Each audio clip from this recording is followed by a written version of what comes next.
It's 10 o'clock. This is Sky News at 10. Our top story. Police say a British national is being questioned after a mass stabbing on a train heading for London as a second man is released without charge. Witnesses tell Sky News of how they tried to escape the attack as police stormed the train. It's a guy with a knife stabbing everyone, and you don't know if you're going to be next or not. Tonight, a member of LNER rail staff is being described as a hero for saving others' lives. He's critically injured in hospital. Also tonight, ministers say Andrew is to be stripped of his remaining military title after guidance from the King. While helicopters deliver aid in Jamaica after the hurricane, we meet the people who've lost everything and say they've been forgotten. And we'll take a first look at tomorrow's front pages in our press preview from 10:30.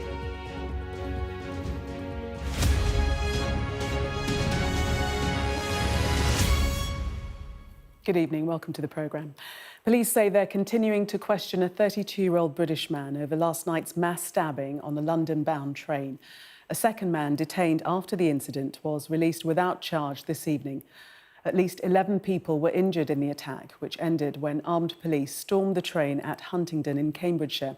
One of those hurt, a rail worker, is being described as a hero for stepping in to save others. He remains critically injured in hospital tonight. Police have ruled out terrorism, but haven't yet confirmed the motive for the attack. Our crime correspondent, Martin Brunt, reports from Huntingdon. For the terrified passengers, rescue came finally when the train reached Huntingdon station. Armed police stormed the platform. It was 8 minutes since the alarm had been raised on board. 8 minutes of horror. 11 victims were stabbed, one still critical, a member of the train staff who tried to stop the attack and saved lives. 2 suspects were arrested, one glimpsed as he was pinned to the ground. Police gave a few details of the men they held. I can tell you that these are the first male, a 32-year-old male, a black British national, and a 35-year-old man, a British national of Caribbean descent. They were both arrested on suspicion of attempted murder.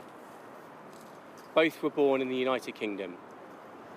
Later, police said they had released the older man and confirmed he was not involved in the attack. At this stage, there is nothing to suggest that this is a terrorist incident. This is a British Transport Police investigation, and we continue to work to establish at pace the full circumstances and the motivations that have led to this incident. The train stayed in the station all day, the scene of a big forensic operation in the hunt for clues. Police had initially triggered Operation Plato, a protocol often used in terror attacks and which warns emergency services to stay back while armed police deal with a dangerous armed suspect, but it was later rescinded. The mayor of Huntingdon was distraught. It's a horror film, complete horror. I mean, you can visualise in your mind, but to actually be there, I can't imagine what the people must have feeling. They must have been thinking, I'm dead. I'm very emotional. As soon as I found out, I thought, oh no, I must get this, sorry, I'm probably a bit too emotional to speak. I do apologise. My thoughts are with them. And there was sympathy for the victims from the King. He wrote, "My wife and I were truly appalled and shocked to hear of the dreadful knife attack that took place on board a train in Cambridgeshire last night. Our deepest sympathy and thoughts are with all those affected and their loved ones. We are particularly grateful to the emergency services for their response to this awful incident." If it wasn't terror, what was it? An argument that got out of hand, revenge for a perceived slight, or a mental health crisis? Whatever it was, the result was devastating for so many people. Ironically, in March, police held a training exercise for communication staff around such an attack. The scenario, a multiple stabbing on a train on this line. And there was a terror drill here last week. But nothing can fully prepare the emergency services for the horror of a real tragedy like this. Martin Brunt, Sky News, Huntingdon. A witness on board the train has described how she fled through carriages to escape the attack, saying she didn't know if she'd be the next to be stabbed. Amira Ostalski told Sky News she grabbed a metal tray in the buffet carriage's kitchen as a makeshift weapon as she took cover. She's been speaking to our correspondent, Dan Whitehead. Amira was sat just metres in front of the alleged attacker. She was heading for a night out with a friend in London. Instead, she watched terror unfold. We just listened to music, just having a good time. And then I see that 5 rows ahead of me, a guy in a white T-shirt just jumps out of his seat out of nowhere and starts, flew. And I was thinking, what's happened? There was me thinking maybe something happened to him. And then people started shouting from our coach, oh, he's got a knife. He was just a black bearded guy wearing all black and a hoodie. I didn't see the knife he was holding because I'm guessing it was already in the body or something, yeah.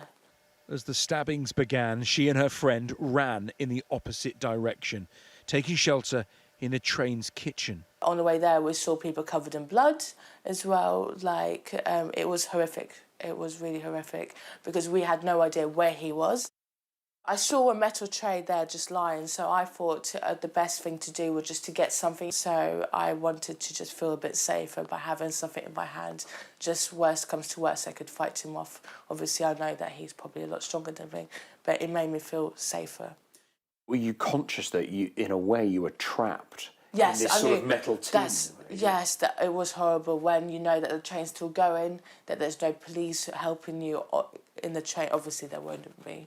But I was hoping that the train would just stop and we could just leave. I felt claustrophobic because, A, everyone's pushing in and we're trapped in the small kitchen area. B, there's a guy with a knife stabbing everyone and you don't know if you're going to be next or not. Amira says it was around 5 minutes before the train pulled into Huntingdon. Everyone's running. A guy next to me is holding his arm covered in blood, saying he got stabbed, and he was right next to me on the train, so that was quite terrifying. As they ran inside, awaiting taxi for safety, they witnessed police take down the suspect. I saw him running, they took the knife, I'm guessing, and he got tasered, and he fell right on the spot next to the red bins, I remember. It's only a day after the attack. How are you feeling at the moment? Honestly, I'm scared to sit on a train again. I feel like I will always be very scared to sit on a train because it could happen at any time. And when it happens to you personally, you don't want to live through that again. And you want to make sure that no one else does. For Amira and all those on board, it will now take time to process the horror of what unfolded. Dan Whitehead, Sky News in Huntingdon, Cambridgeshire. Well, our correspondent Gurpreet Narwan joins us live from Huntingdon now. And Gurpreet, what do we know about the rail worker who was described as a hero and is critically ill in hospital now? Yeah, we don't know much about him, Gillian. In the last few hours, the police confirmed to us that individual, a man, tried to protect other passengers, stopping the attacker from stabbing other passengers, and in the process sustained life-threatening injuries. I'm sure more details will emerge in time. There's still very little we know about what exactly happened on that train. On the train, actually, behind me, you can still see it there.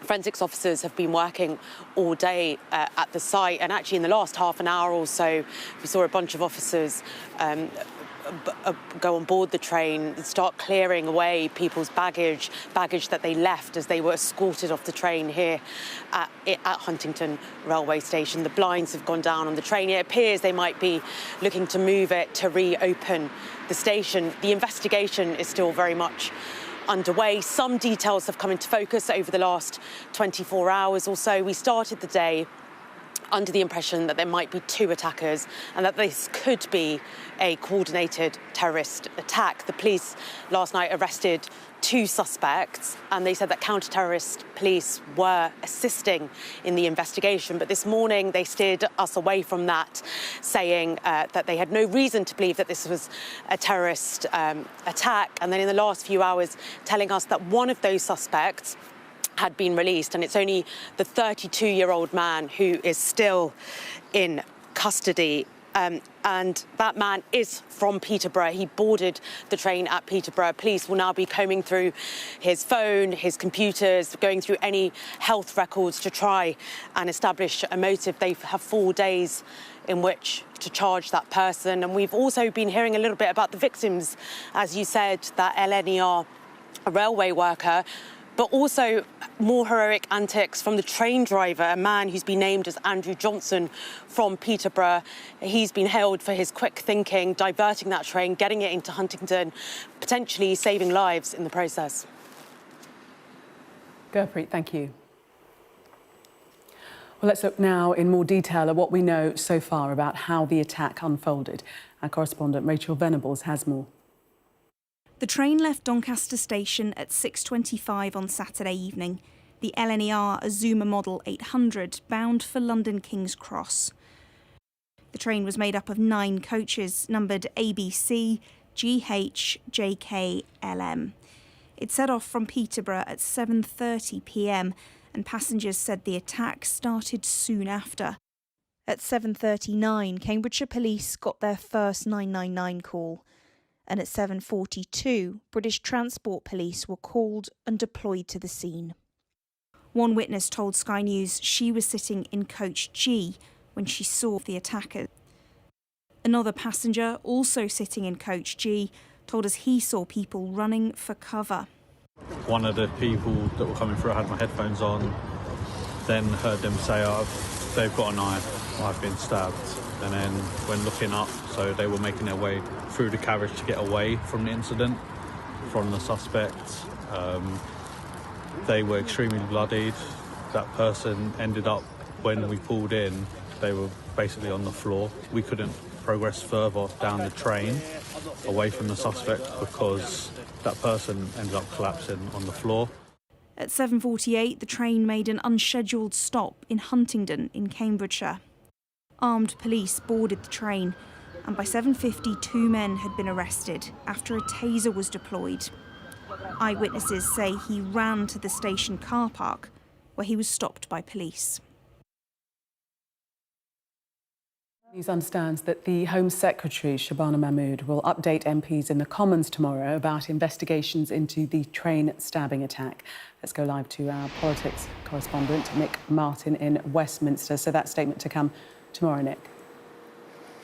Well, MPs will return to Westminster on Monday, and it's likely at some point during the day the Home Secretary, Shabana Mahmood, will deliver a statement to the House. I think, firstly, she will want to express to MPs the magnitude of these horrific events in Huntingdon in the last 24 hours.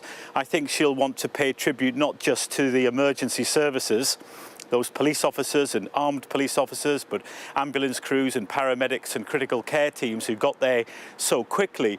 But I think we should also expect her to pay tribute to the passengers, some of whom we've heard from just in the last few minutes, and of course the rail staff themselves. I think she will want to give MPs an update on the investigation, where they are with that. It's clearly quite a complex investigation. We already hear that it's not terrorism, but that could always be updated tomorrow. So that will be a point at which the Home Secretary will update the House on that. But I think chief amongst all of this will be a message to the members of the public who will have looked on over the last 24 hours in absolute shock that somebody could board a train on a Saturday night with a knife and start stabbing passengers. This will be as much about public reassurance as it is about updating MPs about the police investigation. We've seen increased police officers in train stations across the United Kingdom, and unusually, we've seen police on trains today. That's all designed to make the public feel safe, but it's easier said than done. This will have rattled a lot of people, and the government will want to give a message that it's safe to venture into public spaces like trains. Nick, thank you. To breaking news tonight, and a 9-month-old baby has died after a dog attack at a house in Roggett, South East Wales. Gwent police say emergency services were called to the home at 6 o'clock this evening. The infant was pronounced dead at the scene. The dog has been seized and removed from the property. To some other news for you now, and the Defence Secretary says Andrew Mountbatten Windsor will be stripped of another title under a process being guided by the King. John Healy told Sky News that Andrew's honorary rank of Vice Admiral is to be removed. If the King said, would you pass a one-clause bill to take him out of the line of succession, the government would respond positively. Well, look, that's a matter for the King. In the case of the field of defence, which is obviously my responsibility, again, we're being guided by the King. We've seen Andrew surrender the military positions that he's had, and we're looking now at the one remaining position he has, which is the Honorary Vice Admiral position, and we've got a process underway for that. Well, our royal correspondent Rhiannon Mills is in Rio de Janeiro, where Prince William is taking part in engagements highlighting environmental issues. Rhiannon, just wondering whether you think that the removal of this last honorary military title will draw a line under the whole affair. You see, I just think it shows the jeopardy for the royal family at the moment, that as they are hoping to move on, they literally took the ultimate action, didn't they, against no longer Prince Andrew, simply Andrew. And yet we keep having these different elements of this story, drip, drip, drip, appearing day after day. So, yeah, the questions over his military title still, and also, of course, all over the front pages of many of the papers today. The one thing that I think Prince William has got going for him this week is it is difficult to find a more eye-catching city than Rio de Janeiro. And we're going to see William visiting all of those different iconic sites, and every effort being made to kind of draw our attention very clearly onto his important environmental work. One of the main reasons that he's here in Rio is for the 5th year of his Earthshot Awards, which ultimately is trying to inject some optimism into the sometimes pessimistic debate around the climate crisis. What Earthshot does is shines a light on those coming up with innovative solutions, but also at the end of the week, it's going to be a big week for him. He will attend the COP UN Climate Conference, where he's going to deliver a landmark speech, not just on behalf of his father, the King, but also on behalf of the UK government. So while there's been so much discussion on the sidelines about how much did Prince William kind of emphasise the importance that action need to be taken against his uncle Andrew, his team are very much this week focusing on a different kind of leadership. His leadership on that global world stage, on what is such a consequential issue, the climate crisis. For me, though, what's going to be fascinating is what he says and what he does. Is it going to be enough to draw our attention from what has been this huge royal scandal, which still rumbles on? We just wait to see whether or not Prince William can make any difference on shifting the dial in terms of our attention. We shall see, indeed. Rhiannon, thank you. Officials in Jamaica say at least 28 people are now known to have died following Hurricane Melissa. Emergency aid, including from the UK, is arriving to the country as rescue efforts continue. But as our correspondent Martha Kellner reports, people in devastated communities say they fear they've been forgotten. How do you begin to rebuild when all you've got left is rubble? The village of Middle Quarters is home to fishermen and their families. People used to line the street here selling shrimp. There was a bar and a newsagent. Now they're telling their own stories of survival. I lost my finger. You lost your finger? What happened? It's the wind and the door. I lost it. The door cut it off. You want to see it? We're trying to get some help. Right. Yeah. And you've not got any sort of antibiotics or anything? No, we don't have. I'm diabetic, so I have to be careful in whatever I use. Yeah. So I'm trying to get some medical help right now. Have you still got your diabetes medication? Some. They're all gone. I lost everything. Everything. House, everything. You've no diapers, nappies for your kids? Nothing. Or how have your children been the last few days? I mean, they don't really understand what is happening, so I don't know. But they presumably understand that there's less food than there was, less water than there was. So because they're used to food, it's like they don't even understand that we don't have it to give them. That must be heartbreaking as a mum. If you go in the community, everybody lost everything. it never felt like we're not a part of the country, but no. Do you feel a bit let down, a bit cut off, a bit isolated, a bit forgotten about? Yeah, feels like we're in the wilderness. Overhead, the whir of army helicopters flying past, but on the ground, cries for help as yet unanswered. We don't have no water to drink right now. The liquor what we have right now, I run out.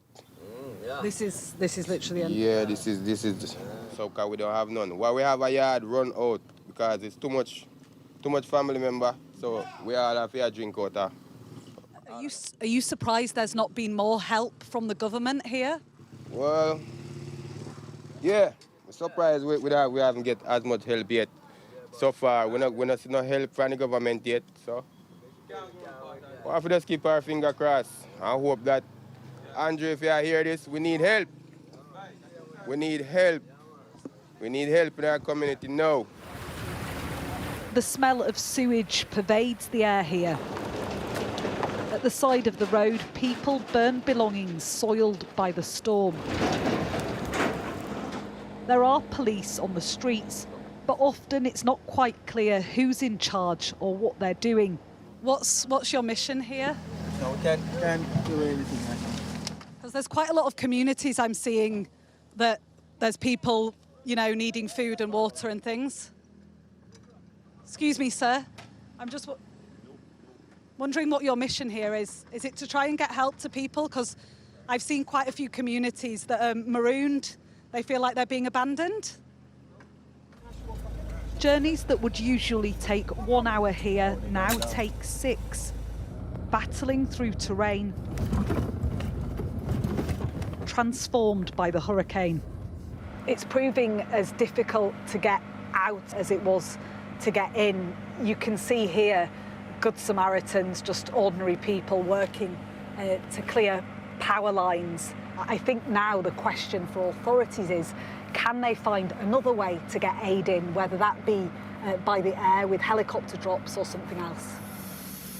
Because relief is arriving, this team of rescue workers from the US and boxes of tinned food and hygiene kits being dispersed on the ground. But with such widespread damage to the infrastructure and so many people in need, the challenge ahead sometimes feels insurmountable. Martha Kellner, Sky News, Middle Quarters, Jamaica. At least 26 people have been killed and 25 others are missing after a landslide hit Kenya's Western Rift Valley region. More than 1,000 homes were also destroyed by the landslide, which was caused by days of heavy rain. Israel says the remains of 3 hostages have been handed over from Hamas in Gaza. The bodies will now be examined by forensic experts. The IDF has said some other remains returned earlier under the ceasefire don't match any missing hostages. Hamas insists the work is complicated by Gaza's devastation. French prosecutors say 2 of the suspects in the Louvre robbery were convicted of theft 10 years ago. They were found guilty during a trial in Paris in 2015. 4 people are currently being held over the theft of priceless jewels, which are still missing. Well, that was Sky News at 10. Coming up, we'll take a first look at tomorrow's newspapers in the press preview. When we come back, I'll be joined by Phil Rosenberg, President of the Board of Deputies of British Jews, and broadcaster and commentator Matt Stadley. Amongst the stories we'll be discussing, this on the front of The Guardian about tonight's top story here on Sky News. Their headline, heroic rail worker in fight for life after tackling train knife attacker. Do stay with us for more. We'll be right back.